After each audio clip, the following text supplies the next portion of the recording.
is ongoing. The federal funding had been funds that were earmarked and had in the past gone directly to the Department of Behavioral Health through the county office.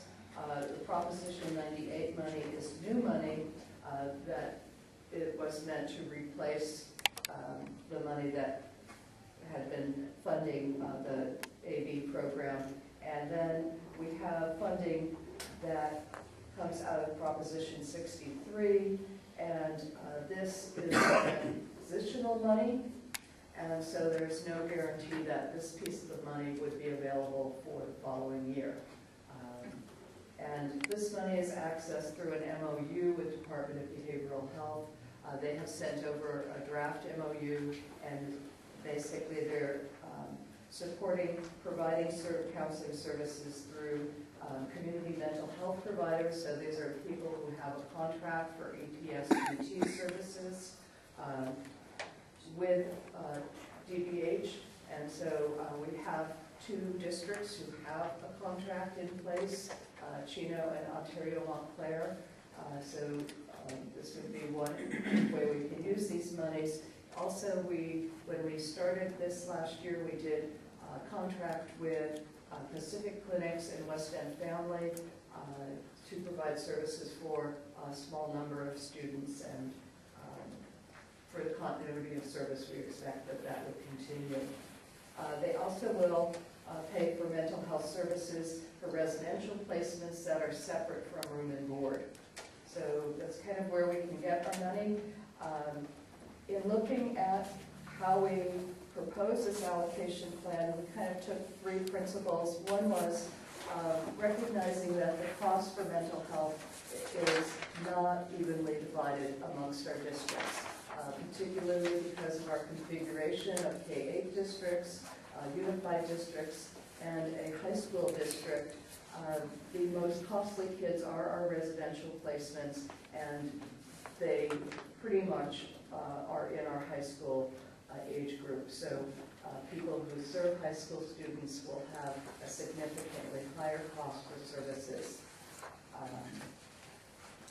Also, because this money is restricted to special education, we wanted to take a look at where we were already paying for for mental health services, and go ahead and move the current costs we have, because all of you have been paying for services from counseling, and take those out of our special education budgets so that it would free up money within our AB 602 budget, as well as regional services and XPOT, because that way you can use those funds for any general special education service. So, and then also with recognizing the need to expand services and taking on responsibility for residential assessment, placement, and monitoring, as well as a probable increase in students that would receive outpatient counseling who previously have accessed services through Department of Behavioral Health.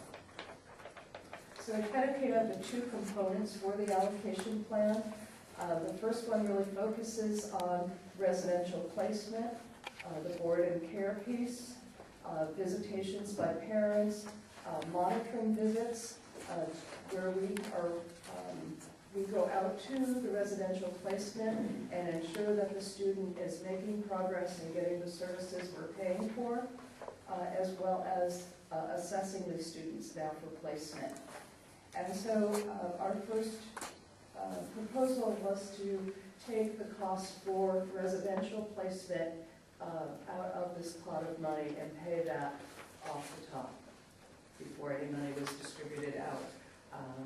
And so we're estimating those costs would be about $2,000. About $2 million. $2 million, I'm sorry.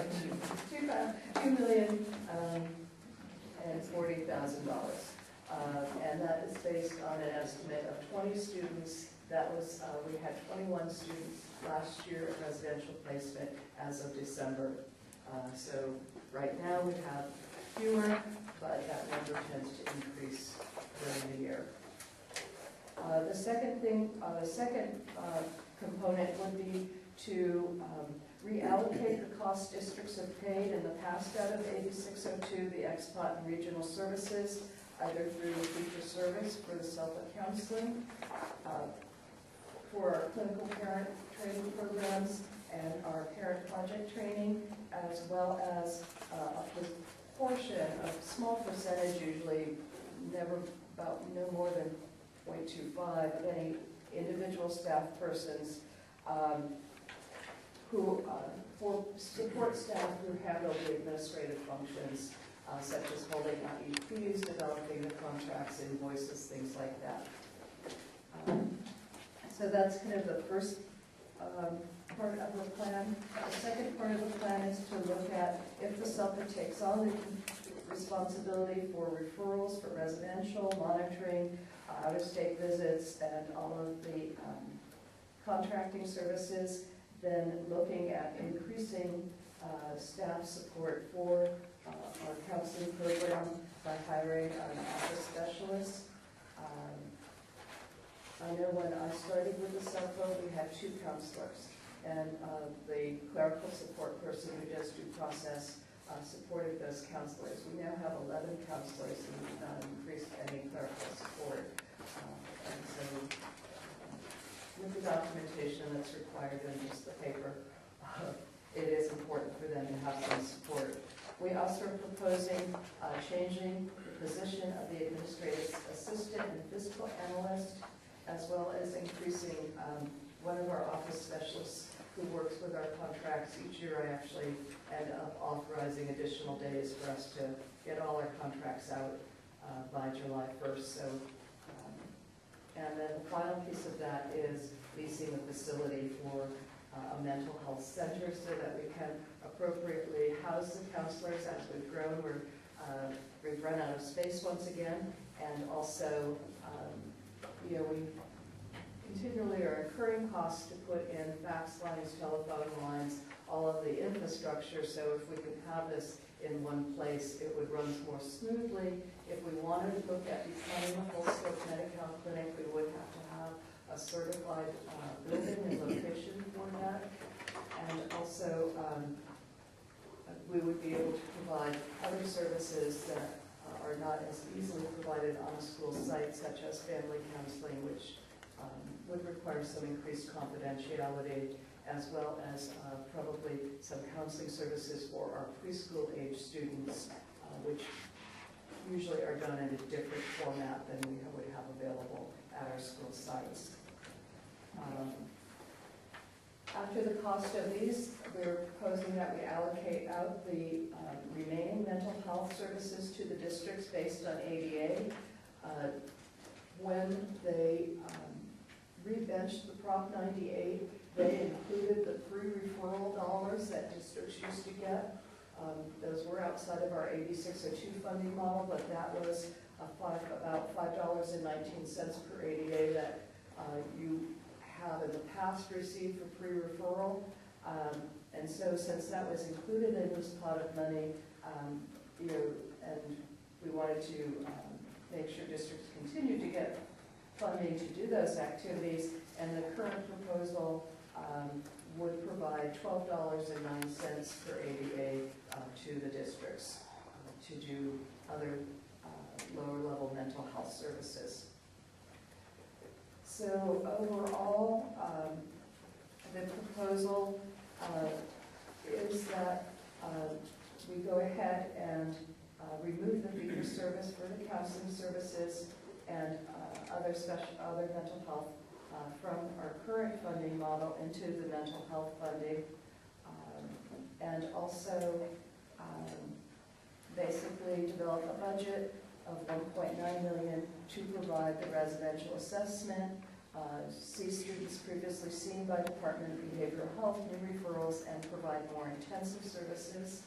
We also are proposing that $2 million is set aside for residential placement, that a facility is leased at the cost of $206,000, and that districts receive $1.4 million to support district-level mental health services.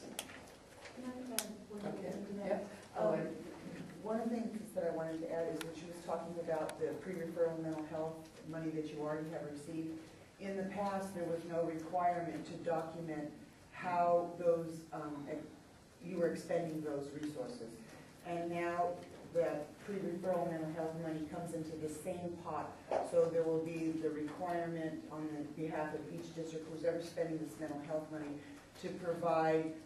We're not sure exactly how they're going to have us do that, but it may be the number of students, it may be the minutes that they've been served, who's providing the services, and what the cost is for those services. So we're going to need to, the districts are going to need to account for that also. So I just want to make sure that you're aware that there's some reporting requirements that now will end up that had not been in the past.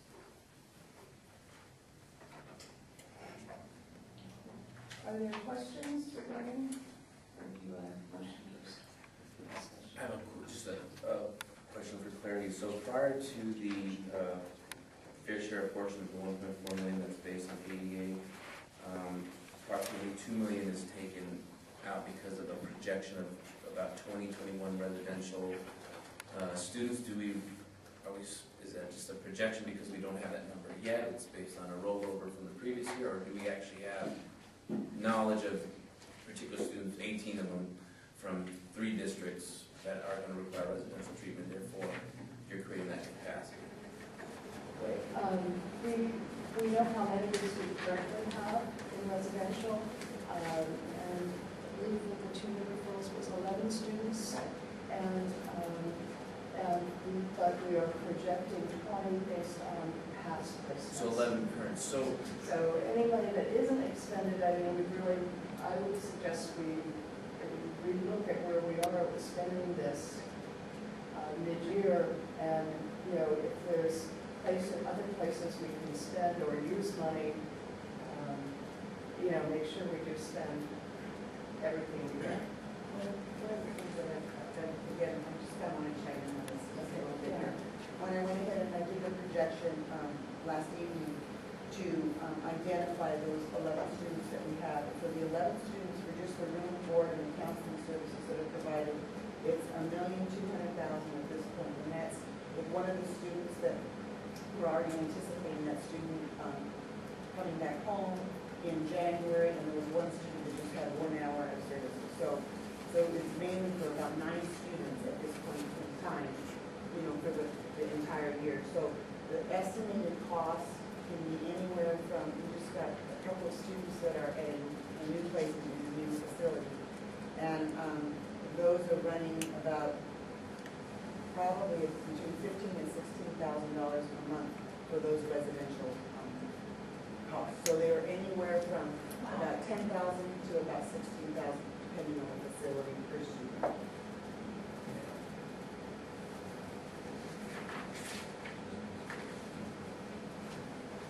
thank you. And I think like anything new, as we get more experience with it, our projections will be better, and kind of look at, how we budget this money. I'm good with the, when we budget, you want to go on the higher end, obviously, for best practice reasons. I'm just wondering if we know that there was, in this case, 9 or 11, assuming that this pot of money equates to X amount of dollars per district based on ADA, debit those 11, I'm making this up, 11 kids, 4 districts, debit the 4 districts, they create your budget assumption of, okay, we're probably going to get 9 more or 11 more, and it's at 16,000 a piece equates to this, and then this number would be a little bit higher as far as what you're redistributing. So it's almost per ADA, because the 11 kids are accounted for with whatever districts. Make your assumption that you're going to have 10 more through the course of the year based on patterns, and then or trends, and then say the reapportionment, this 1.4 would be different. That would just be my only thinking. I'm not hearing. That's not exactly what I'm understanding the proposal. I'm not understanding that. The amount of money that's set aside for the residential is a part of our JPA. In other words, it doesn't matter if they're all 20 of them are from Ontario, Montclair, or from Montclair or Tonawanda. That does not get credited against an individual district's account and then determined. Oh, okay. That is you were expressing. My understanding is that would be assured. Right, that is taken off the top. Okay, so this $2 million is a fair share contribution from everybody, right?